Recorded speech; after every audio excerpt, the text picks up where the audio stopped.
free? Are you partially free? Are you? not totally Are you? free, but we Mhm. kind of have Holy Spirit in us, and we not we doesn't have the bondage with under the Satan control. Okay. All right.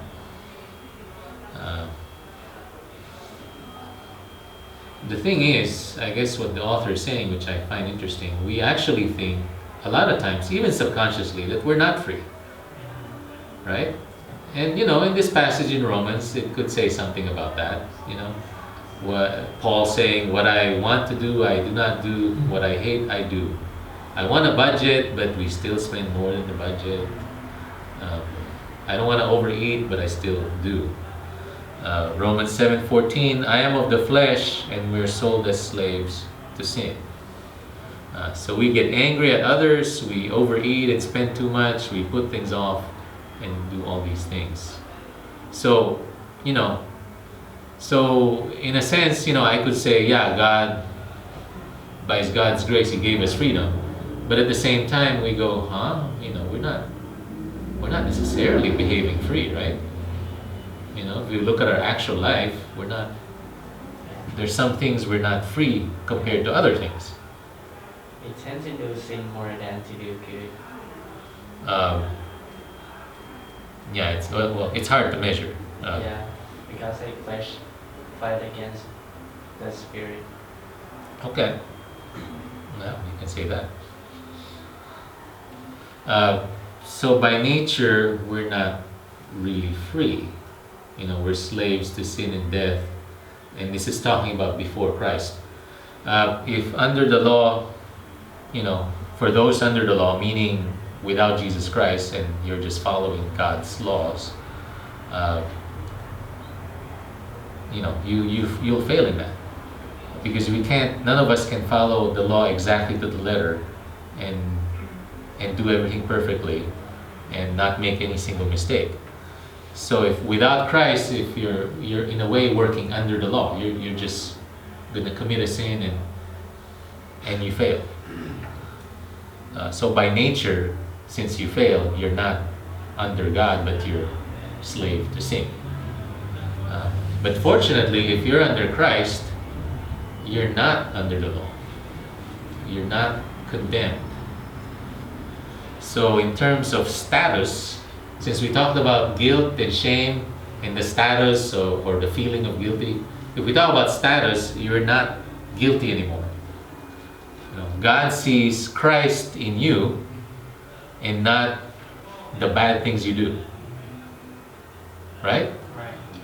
Yeah. I mean, this is like somewhat straightforward, but maybe not. But when we're saved, God can see Christ's righteousness in us because He took our place. So it's not our sin He sees, but it's Christ's righteousness. So we're never condemned in the sight of God. So, and this is just explaining how that sort of happens, how the status came about. When Christ came to the cross and died on the cross, He bore the sin, He bore the guilt once and for all. He took that on by Himself. Before that, we had all the guilt. So the result of that is the consequence of what of the sins that we did. It's not condemnation.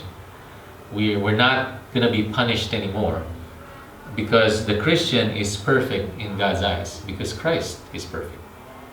Because God sees Christ in us. So if we trust Jesus as our Savior, that's our status as Christians. That's who we are. So is that clear? Or? Aha, but here it is. Emotionally, we know the status, right? But the feeling could be different. There's times we feel, but wait a second, we're still under the law, right? Sometimes we can feel and act as if we will lose God's love if we sin. I mean, does that happen to you sometimes? Like, you commit something and you feel like, oh, God doesn't, It's the guilt and shame. yeah, He would love me less. And that's despite the status as the fact that you're free and the fact that God, finds Christ's righteousness in you. So we feel that if we do not do as we should, we are bad or condemned and deserve punishment. And that's feeling. Although the status is, you're not condemned. You're not going to be punished.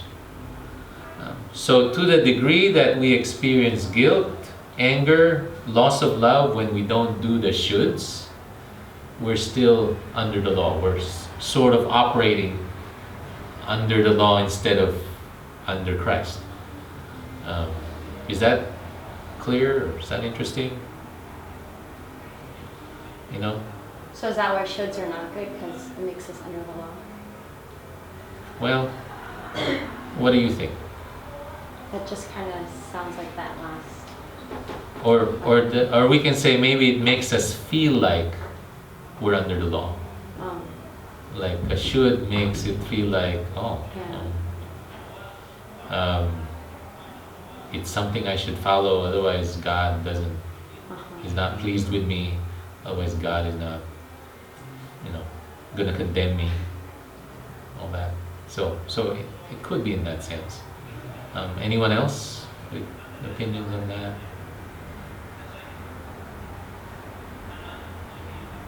Is this clear or a little bit harder to take in? I think it's clear for me. Okay. Yeah. Is it okay for you? Or? Yeah. All right. I'm just testing. I just don't want to go on and on and. I think it's another thing where we have to kind of find a balance. Because if we don't do things as we should, then it kind of disrupts a lot of things as well. Right. Yeah. Yeah. That's what I'm saying. We are in a sense really programmed to do shoulds. Yeah. I mean, we feel that. We feel obligation. We feel duty. And this could, and all this is saying is, so emotionally we're there, but it's saying, wait a second, we're not under the law. Guilt, loss of love, that's not going to happen.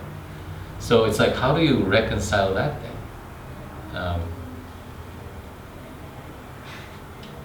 Okay.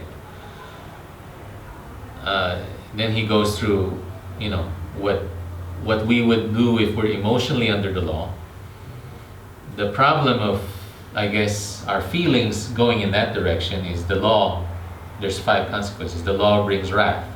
You expect God to be angry at us. And we get angry back at God. And then we get angry at others.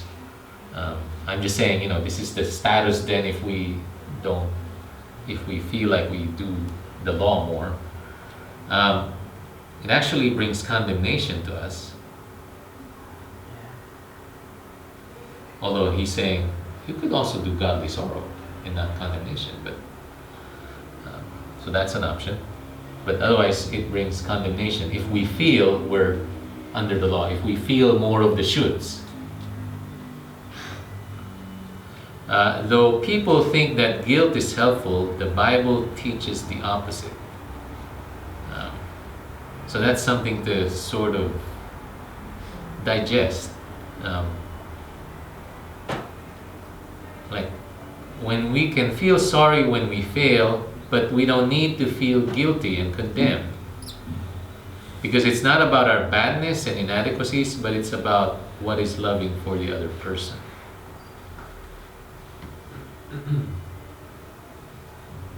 What do you think?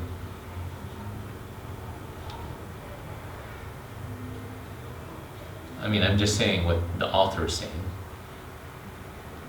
But at the same time, I'm getting his argument. It's does it make sense? Like, how do you separate your feeling of should, which we're programmed to really do, otherwise society breaks down, as opposed to our status of we're no longer guilty or condemned. what would it look like if we operate the other way as opposed to the should? Sounds like chaos. Sounds like chaos? Does it mean we're not gonna do things the way we should do if we're gonna operate as free and not run by the shoulds? In a certain sense. In a certain sense? You're free, but you want to do those shoulds because you feel like they're helping someone else. Okay. They're good for someone else, so that's why you do it. Okay. Yeah, so the intention becomes, what if it's for someone else? In a way, if you behave free and not care about how it affects other people, then you're not really free. Although it might depend on how you define free. What if you use the term free to ask God would ask you to free to choose love? You know, because you can choose love or choose another thing. Then if you're free, couldn't you choose love and you end up doing the shoulds anyway? But it comes from a different place. You know, it doesn't come from should. It's coming from free and love. So how does that sound? I mean, how do you parse these things in your head? You know, you go on your day-to-day life and it's like, do you sit down and say, should I do this for love or not? I mean, we just do things. So, yeah, so I'm just saying,